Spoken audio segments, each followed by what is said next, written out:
Good morning on this beautiful day. This is Jean Roux, your podcast show host, which I do together with MP Strydom. It's April 2020. Both myself and our guests for today are in COVID-19 lockdown. We have now slipped into, this is a new style of working, and I must say we are a hell of a productive. I would like to introduce our guest to you. You've heard him before, Johan Rickert, ex-CFO. Johan, welcome to the show.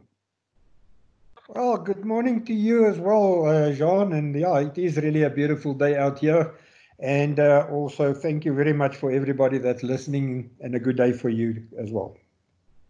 Johan, we are following up on your previous podcast, which, by the way, to our listeners, thank you very much for listening to that podcast. The most listening count that we got from all our podcasts was on that one from Johan. Johan, so you hold the record. Well done. What are you giving us today? At least I've got one record in my life. Okay. Can we just start by reminding everybody that the heading of what we are talking about is MindRP, enabling financial planning and control. So we do not concentrate on the specific features of MindRP other than those that enables financial planning and control to do things which we've never done before. Thank you for that. Yeah. Right, let's dive in. Remind us about the previous podcast and then just build up from there. In the previous podcast, we concentrated on the fact that MindRP can do mind plans, whether that is a revised plan or a scenario or a few options that we want to look at effectively in near real time, versus the previous norm where it could take 4 to 9 months to do the same exercise and to deliver the same outputs. Now, the consequences of this long lead time on the financial planning and also the financial control environments were really severe. And we have mentioned last time the fact that because of that, we only had one auditable financial forecast or stroke budget per year, where there was just not the possibility of doing 2, 3, 4, or 5 of these things in one year. But that's normal wherever we go currently, Johan. That is so. And that is my experience for 40 years in the mining industry. So, Johan, after that summary of podcast 1, where we said what MindRP is able to do for you, what are we focusing on today? Well, we start today by focusing on the first leg of how do we do this. And we're starting with the building blocks of the financial budget and forecast, which are now obviously different from the past. And on a very high level, a financial budget and forecast has got 2 main pillars that it stands on. One is the operating plan, the plan of physical work that needs to be done and executed. And then an application that transforms that into monetary values that delivers costs, revenues, cash flows, income statement, balance sheets, analyses, etc. Now, the process to do this, you will see, boils down to identifying activity. Step 1, we will take the production process flow plus all the support processes and break it into smaller chunks or smaller units of work until we have defined all this separately defined activities. And we will spend a podcast on more on the detail on how do we do this. Okay. But today, let's say we break it into units of work, smaller units of work. MindRP then do the planning in the mind plan and schedule per activity level of granularity. So it will tell us when it's going to do it, where it's going to take place, etc. And we'll get to that later in the discussion as well. This is followed by establishing a bill of resources for every activity. Note, we're not referring to a bill of material, but bill of resources, because our bill of resources includes, yes, the list of materials, but also of machine hours, labor teams, contractors, utilities, pipes, etc., everything required to do and perform and execute on that bill of resources to deliver the activity. Now, once we have done this, we then can start aggregating the costs of activity. We can aggregate it into minor processes, where minor processes together becomes a sub-process to eventually a main process. Let's just make it practical. Let's say the activity is paneling, which is followed by activity which is loading and hauling, which is followed by let's say a grizzly and a conveyor belt. Yeah. What we can then do is to say, from the panel to delivery to the grizzly, that's a minor process. We want to do it separately and define it separately. That is per domain, and we'll do that. So we will aggregate this until we get to the cost of our total ROM on stockpile on surface and through to the final saleable product, whether that's on the other side of the plant as a concentrate or whether it's a product delivered FOB on a vessel. Okay. We also accumulate this so that we have into stocking points, so that we track our work in progress, so it reflects as a current asset as it goes. It is also a process where we then better identify where the different cost components is incurred and how it rolls up until we get to our fully costed product cost. And you can start imagining how that can fit in with value trees and cost analyses. Yeah. But we can then also obviously aggregate these into cost centers and or responsibilities. Okay. So by doing this, and this is a summary, obviously the detail is a very long discussion, but clearly where we're moving to is the introduction of a proper costing system. The second thing is that each one of these activities has a unique code, which we call a financial integration code. And this financial integration code is identical and it lives in MineRP, who will actually allocate that code to every activity as it designs it and schedules it.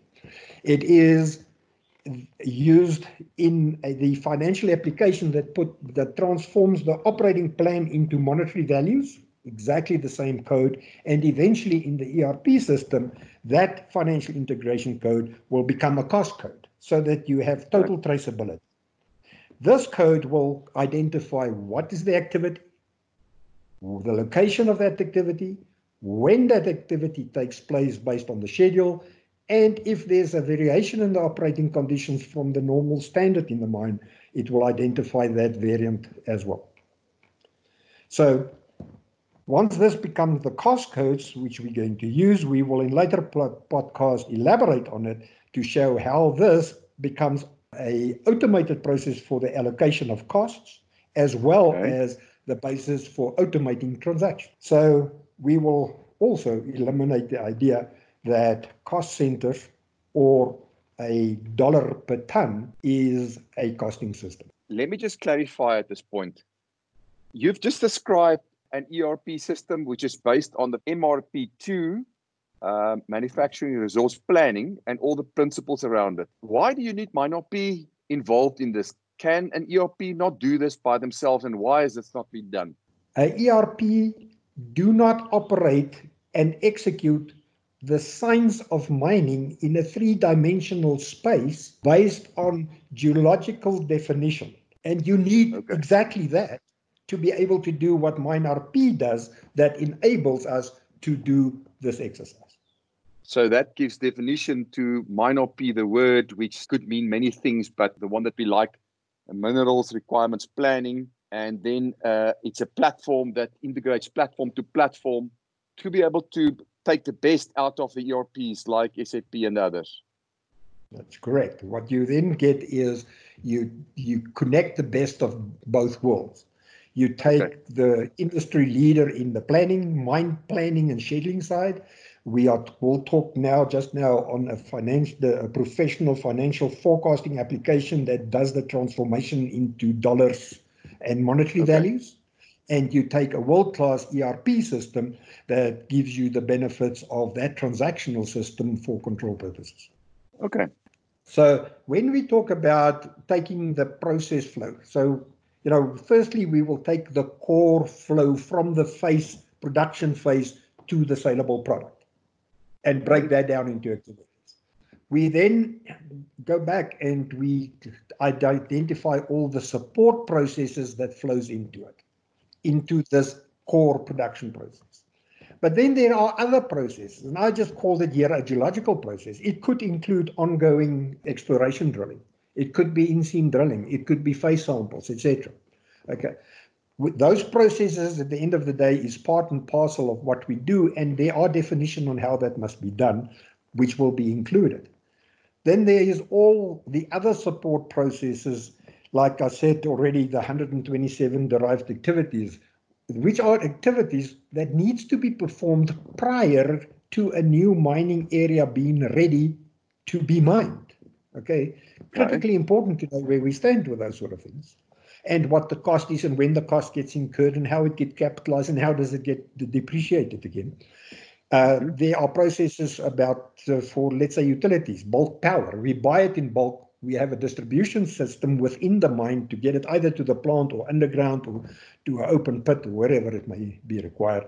And then within the plant, there's a reticulation as well. So I don't always say you have to go to that sort of detail, but yes, those are things. Ventilation is another one. And in here, direct overheads. Very direct overheads that is linkable or to specific processes or activities are then costed and also included where it belongs. Then just briefly, this is a preview to activities and how we derive it. That just to mention three aspects. One is each activity must have an engineered or designed standard operating procedure, from which we derive the engineered bill of resources required to do the job in the manner it's supposed to do. And each activity must have a defined result, output, or deliverable. One will find varying degrees of detail of this. In some mines, we find very detailed spreadsheets. So these type of work practices we do find already, but disconnected on spreadsheets, etc., right? That's correct. And now we're making it an integrated one place of the truth where all of this happen together, yes. On a platform, yeah. So, on the platform. So the MineRP contribution, is that it provides the platform where all these mine plans and schedulings and scenarios can be scheduled by activity. Including the bill of resources. That's correct. It gives us beginning dates, start dates, end dates, what, when, and where. And also then with reference to the bill of resources, we can obviously cost the resources required as well as what is the standard outputs of it. Okay. Now, effectively what we have now been saying, another implication here is we say goodbye Excel, our old trusted friend. I think there's a song going like that. Yeah. Then, and embracing the new era of professional financial forecasting applications. Yep. These applications, there are quite a few of them, very good products. Gartner fourth quadrant is a very good indicator, but it's important to know that you as an individual group or of companies may have functional requirements which may be better suited to one or the other. This financial forecasting application must be integrated to MineRP as well as to the ERP, so that it can update itself in near real-time basis, both with new input as well as by synchronizing itself with tables of GL codes and cost centers, etc. It must also be able to go and fetch prices and rates in exchange rates and inflations where those informations are available. And that is why we call this the new standardized budget or revised forecast in near real time. And once one have set it up like this, then you don't need an army of financial controllers to constantly add things and close things and open things and align things and build more spreadsheets, etc. The basis of running this in a lean fashion is proper setup and have a platform-to-platform integration around this. Integration in the full sense of the word, working together with other applications on our platform as if that it is seamless, all right? You will see is basically one of the most fundamentals. And you will also hear me refer to automated cost allocations, automated transactions, automated update. The volume of our data is going to increase. And if we don't automate this from day one, it is going to just run away from us. Take us through some examples of if you have this in place in the times that we are now, but there are other examples like that. What can happen? Well, if I understand you correctly, if we have this thing in place, we can now start saying, I say, in the event of, in the event of a revised forecast, quarterly or monthly, okay, where we now battle to just get something put together in the 2 to 3 days from closing the month, reporting our variances and estimating the rest of the year.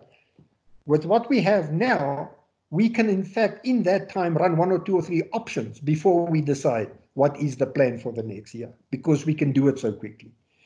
We can also now say that every plan that we make, operating plan, can be validated or evaluated by the financial outcomes to see if how financially feasible that is, especially compared to the previous plans. All right. And the granularity we'll discuss a little bit later as well. But it is also, if we have a safety stoppage in South Africa, we refer to Section 54s, etc. You may have a monsoon rain. What happens if prices change radically, like they've dipped in the last 3 to 4 weeks and bounced up and down? The event of a COVID-19, as tragic as it is, how quickly can we run a couple of scenarios on COVID-19 and put that into a mining plan and give a financial answer on where we see we're going, what our cash position is going to look like after this event, and how strong are we going to come out of it. Please just note, we are talking about using activities as a platform, as a building block. We are not referring to activity-based costing. All right. Okay. So there's a difference. We do achieve zero-based budgeting, and a lot of the activity-based costing features as well as advantages, which I can refer you to McKinsey. They've got an article called The Return on Zero-Based Budgeting, for instance. But if you go to the McKinsey website and under their corporate finance, just search for activity-based costing and zero-based budgeting. And we'll have the link in the show notes. We'll have the link in the show notes as well. Thank you very much, because there's a lot of good information in there. If we want to make this benefits practical, then let me just say the following in conclusion. If we use $1 per ton as an input costing system, we accumulate the sins of the past, because we take what we did last year, inclusive of our sins, inclusive of our inefficiencies, and we perpetuate it into the new year, plus an escalation factor. And I found this over and over again in the mining industry. Then our budget owner, it is amazing how many times I found that they don't budget according to design or engineering standards. They say, just in case, and that is how it gets budgeted. Yeah. Some people are of the idea the bigger my budget is, the more important I am for the organization as well. And other people say, I don't want to be on the red carpet every month. I've got a building here fat, so I don't have to end up on the red carpet. So with all of these combined, that's how we perpetuate these things.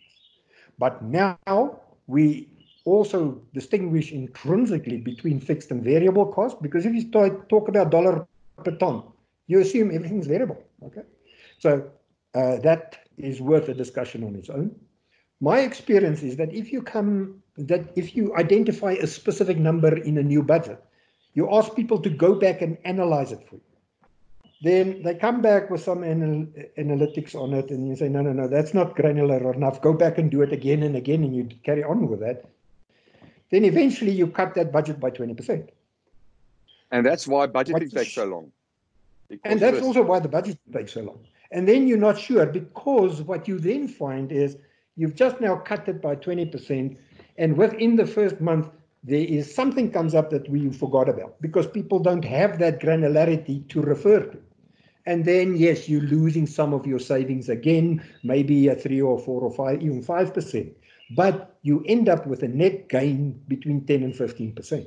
Okay. Okay. Just because you have the detail, how is this thing made up?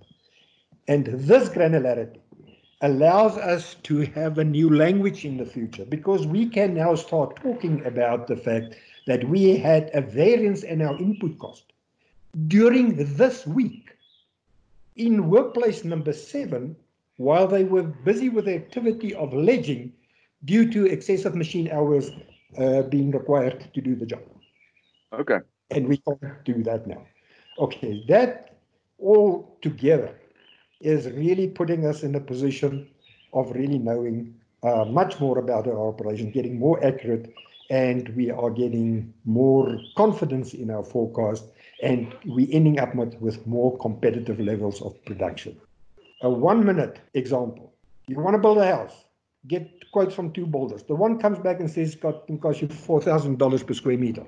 I don't know if that's realistic, but be that as it may. The second one comes back with a full QS report. The quantum of labor, the quantum of materials, all specified and costed with reference to quotes from 3 building wholesalers. I'm sure you can already feel that second builder's quote has just got much more value.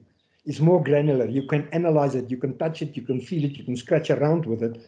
It's specific in definition, and it eliminates broad brush averages and generalizations. Why would you do it for your house and not for your mine?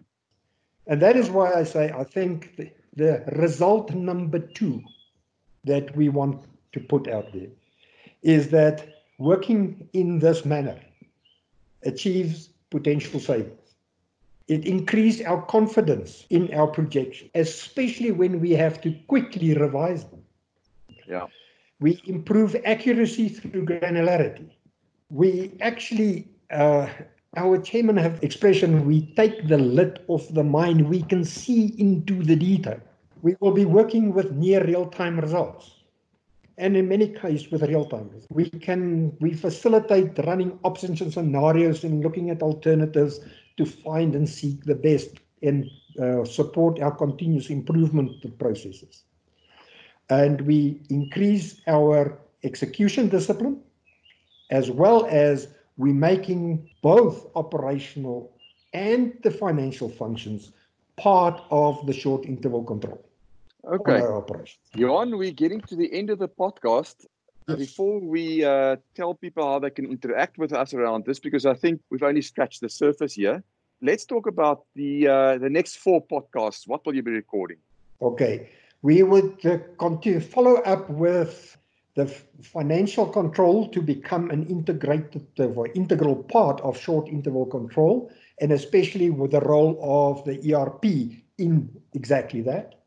Okay. We want to talk further about how do we support our supply chain management by giving them the demand facts, i.e. the demand of the mine for materials and consumables and spare parts, etc.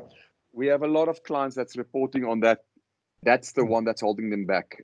That the demand signals does not trigger the supply in time, and that stoppages occurs because of some critical component or material not being available. Yeah, and the third one? Don't get me going on this because we don't have time, but you're absolutely right. Okay. Then we want to look at variance analysis becoming factual. Okay. And I can't elaborate on it now, therefore there's a separate discussion on it. But we're going to see how the financial scorekeeping will actually mirror physical activities and how we can really do financial variance analysis. Okay. And then lastly, a very important part is that financial accounting and reporting must be transformed, because it must become a near real-time activity. Closing your books a week after or 2 weeks after is just too late. It's history. I'm not interested in it. Okay. And in doing so, we will be sure that the physical activities with the defined measurable outcome has a mirror of financial results as part of that outcome, and it's driven by automated transactions so that we can be in near real time, which will allow us to move away from comparing with sometimes hairy-fairy norms like best practices, benchmarks, or aggregated averages. But we want to compare with design specifications, engineering standards, and make exact comparisons between those. And all this is not possible without a platform-to-platform integration to your ERP. We need this transformation on how we do things to actually get there. Johan, fascinating podcast. Looking forward to the next recordings. Also looking forward to response back from the community, from the listeners. Let's give them your email address. Oh, please contact me at jrickert. Rickert is spelled RIEKERT @mynrp.com. Also remember that we'll be putting this in the podcast notes. Thank you very much. Signing off from the Mind Warp podcast team. Goodbye. Goodbye from me.